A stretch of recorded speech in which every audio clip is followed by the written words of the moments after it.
मैं यही कहना चाहती हूँ कि मैंने नहीं सोचा था कि मेरे साल की शुरुआत इस तरह होगी कि मुझ पे किए जाने वाले कैरेक्टर असैसिनेशन की वजह से मुझे अदालत के दरवाजे तक पहुँचना पड़ा। बट हियर आई एम, क्योंकि मेरी बर्दाश्त की अब हर लिमिट क्रॉस हो चुकी है।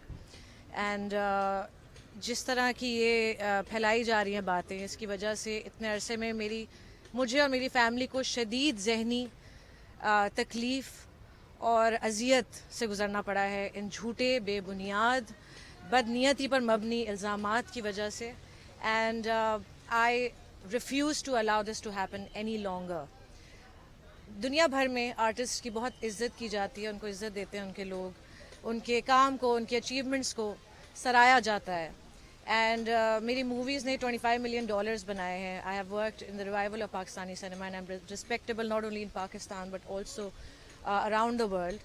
लेकिन अफसोस से कहना ये पड़ रहा है कि सोशल मीडिया पे कुछ ऐसे सिक मेंटालिटी के लोग मौजूद हैं जिन्होंने ये अपनी एक फेवरेट हॉबी बना लिया आर्टिस्ट को, to put them down in the worst possible ways. And I am here to stand with the members of my fraternity, I am here to stand with the women of Pakistan. और मैं ये बताना चाहती हूँ कि इस तरह किसी भी औरत के किरदार पर कीचड़ उछालने का किसी को कोई हक नहीं है। एंड आज के दौर में जहाँ बहुत सारी चीज़ों को ईजीली फैब्रिकेट किया जा सकता है, फेक बनाया जा सकता है, मुझे बड़ी हैरत होती है ये देख के कि लोग बिना सवाल किए, बिना उस चीज़ को इन्वेस्टिगेट किए या तस्दीक किए चीज़ पर कैसे यकीन कर लेते हैं। Shame on those who make these insinuations and spread gossip, and also bigger shame on those जो ये इन झूठ को बिलीव करते हैं। सो मैं यहाँ पे आज अपना कानूनी हक इस्तेमाल करते हुए अदालत आई हूँ इंसाफ की उम्मीद पर। और ख़वातीन की इज़्ज़त और डिग्निटी की हिफाजत करना अथॉरिटीज़ की ज़िम्मेदारी है। और आज इन्हीं अथॉरिटीज़ से मेरा सवाल है कि इस सब को रोकने के लिए क्या इक़दाम लिए जा रहे हैं, क्योंकि जितने भी लोग इस काम में मुलव्वस हैं दे मस्ट नो कि किसी की कैरेक्टर असैसिनेशन करना, इस तरह झूठ बोलना, हार्मफुल गॉसिप फैलाना, किसी के ख़िलाफ़ कैंपेन करना, इस तरह ये सब अगेंस्ट द लॉ है। एंड ये सिर्फ उन लोगों के लिए महदूद नहीं है जो ये सब प्रोपेगेंडा क्रिएट करते हैं, शुरू करते हैं, बल्कि उनके लिए भी है जो इस तरह की झूठी अफवाहों को और झूठ को मज़ीद आगे फैलाते हैं। You are also committing a crime and you will be held accountable for your actions. So all I want to say is कि मेरा अथॉरिटी से सवाल है कि इस सब को रोकने के लिए क्या इक़दाम उठाए जा रहे हैं। And because we have had enough. अच्छा, मैं भी एक आखिरी सवाल, ये मुल्क में जो कल्चर ऑडियोज और वीडियोस का चल पड़ा है, एक के बाद एक किसी की ऑडियो फिर किसी की वीडियो, इस पर आपका क्या कहना है, मजबूरी एहसास क्या है? ये मैं कहूँगी ये इंतहाई गैर अखलाकी हरकत है और इस चीज़ को बग़ैर किसी वेरिफिकेशन के, तस्दीक के किसी को भी फैलाना और किसी को बदनाम करना इस तरह के कामों से, आई थिंक इस पर स्ट्रिक्ट एक्शन लेना चाहिए। कोई भी ये करे, हमारे लॉज को इतना मजबूत होना चाहिए साइबर क्राइम के कि कोई भी ऐसा कुछ करने से पहले 10 बार सोचे। साइबर क्राइम में जो आपने पिटीशन लिखी है इस हवाले से, जी वो लगाई है, पिटीशन के साथ लगाई है। साइबर क्राइम को या दारुल सैद पे ईमेल पे भी भेजी है, पीटीए को भी भेजी है। उन्होंने नहीं लिया तभी तो यहाँ आए हैं ताकि अदालत से हुक्म लेंगे उनके बारे में। But this targeted bullying and harassment needs to stop. ख़वातीन की इज़्ज़त और डिग्निटी की हिफाजत करना अथॉरिटीज़ की ज़िम्मेदारी है। और आज इन्हीं अथॉरिटीज़ से मेरा सवाल है कि इस सब को रोकने के लिए क्या इक़दाम लिए जा रहे हैं, क्योंकि जितने भी लोग इस काम में मुलव्वस हैं दे मस्ट नो कि किसी की कैरेक्टर असैसिनेशन करना, इस तरह झूठ बोलना,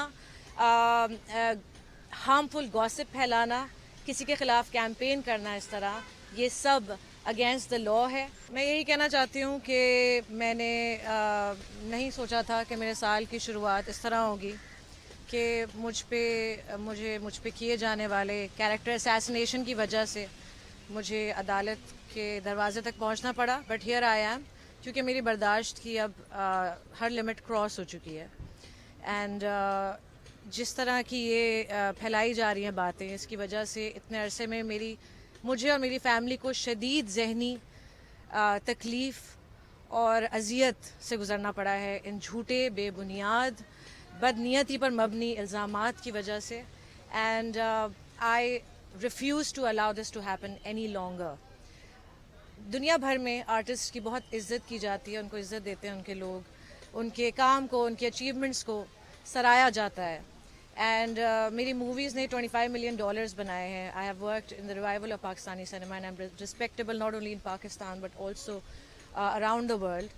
لیکن افسوس سے کہنا یہ پڑ رہا ہے کہ سوشل میڈیا پہ کچھ ایسے سکھ مینٹیلٹی کے لوگ موجود ہیں جنہوں نے یہ اپنی ایک فیوریٹ ہابی بنا لیا آرٹسٹ کو, to put them down in the worst possible ways. And I am here to stand with the members of my fraternity. I am here to stand with the women of Pakistan. اور میں یہ بتانا چاہتی ہوں کہ اس طرح کسی بھی عورت کے کردار پر کیچڑ اچھالنے کا کسی کو کوئی حق نہیں ہے. اینڈ آج کے دور میں جہاں بہت ساری چیزوں کو ایزیلی فیبریکیٹ کیا جا سکتا ہے, فیک بنایا جا سکتا ہے, مجھے بڑی حیرت ہوتی ہے یہ دیکھ کے کہ لوگ بنا سوال کیے, بنا اس چیز کو انویسٹیگیٹ کیے یا تصدیق کیے چیز پر کیسے یقین کر لیتے ہیں. Shame on those who make these insinuations and spread gossip, and also bigger shame on those جو یہ ان جھوٹ کو بلیو کرتے ہیں. سو میں یہاں پہ آج اپنا قانونی حق استعمال کرتے ہوئے عدالت آئی ہوں انصاف کی امید پر. اور خواتین کی عزت اور ڈگنیٹی کی حفاظت کرنا اتھارٹیز کی ذمہ داری ہے. اور آج انہی اتھارٹیز سے میرا سوال ہے کہ اس سب کو روکنے کے لیے کیا اقدامات لیے جا رہے ہیں, کیونکہ جتنے بھی لوگ اس کام میں ملوث ہیں دے مسٹ نو کہ کسی کی کیریکٹر اسیسینیشن کرنا, اس طرح جھوٹ بولنا, ہارمفل گاسپ پھیلانا, کسی کے خلاف کیمپین کرنا, اس طرح یہ سب اگینسٹ دا لا ہے. اینڈ یہ صرف ان لوگوں کے لیے محدود نہیں ہے جو یہ سب پروپیگنڈا کریٹ کرتے ہیں, شروع کرتے ہیں, بلکہ ان کے لیے بھی ہے جو اس طرح کی جھوٹی افواہوں کو اور جھوٹ کو مزید آگے پھیلاتے ہیں. You are also committing a crime and you will be held accountable for your actions. So all I want to say is کہ میرا اتھارٹیز سے سوال ہے کہ اس سب کو روکنے کے لیے کیا اقدامات اٹھائے جا رہے ہیں. And because we have had enough. اچھا, میں بھی ایک آخری سوال, یہ ملک میں جو کلچر آڈیوز اور ویڈیوز کا چل پڑا ہے, ایک کے بعد ایک کسی کی آڈیو پہ کسی کی ویڈیو, اس پر آپ کو کیا کہنا ہے, مجموعی احساس کیا ہے؟ یہ میں کہوں گی یہ انتہائی غیر اخلاقی حرکت ہے, اور اس چیز کو بغیر کسی ویریفیکیشن کے, تصدیق کے کسی کو بھی پھیلانا اور کسی کو بدنام کرنا اس طرح کے کاموں سے, آئی تھنک اس پہ اسٹرکٹ ایکشن لینا چاہیے. کوئی بھی یہ کرے, ہمارے لاز کو اتنا مضبوط ہونا چاہیے سائبر کرائم کے کہ کوئی بھی ایسا کچھ کرنے سے پہلے 10 بار سوچے. سائبر کرائم میں جو آپ نے پٹیشن لکھی ہے اس حوالے سے, جی وہ لگائی ہے, پٹیشن کے ساتھ لگائی ہے. سائبر کرائم کو یا دارالسعید پہ ای میل پہ بھی بھیجی ہے, پی ٹی اے کو بھی بھیجی ہے. انہوں نے نہیں لیا تبھی تو یہاں آئے ہیں تاکہ عدالت سے حکم لیں گے ان کے بارے میں. But this targeted bullying and harassment needs to stop. خواتین کی عزت اور ڈگنیٹی کی حفاظت کرنا اتھارٹیز کی ذمہ داری ہے. اور آج انہی اتھارٹیز سے میرا سوال ہے کہ اس سب کو روکنے کے لیے کیا اقدامات لیے جا رہے ہیں, کیونکہ جتنے بھی لوگ اس کام میں ملوث ہیں دے مسٹ نو کہ کسی کی کیریکٹر اسیسینیشن کرنا, اس طرح جھوٹ بولنا, ہارمفل گاسپ پھیلانا, کسی کے خلاف کیمپین کرنا, اس طرح یہ سب اگینسٹ دا لا ہے. And that's why we are here. Thank you, بہت شکریہ.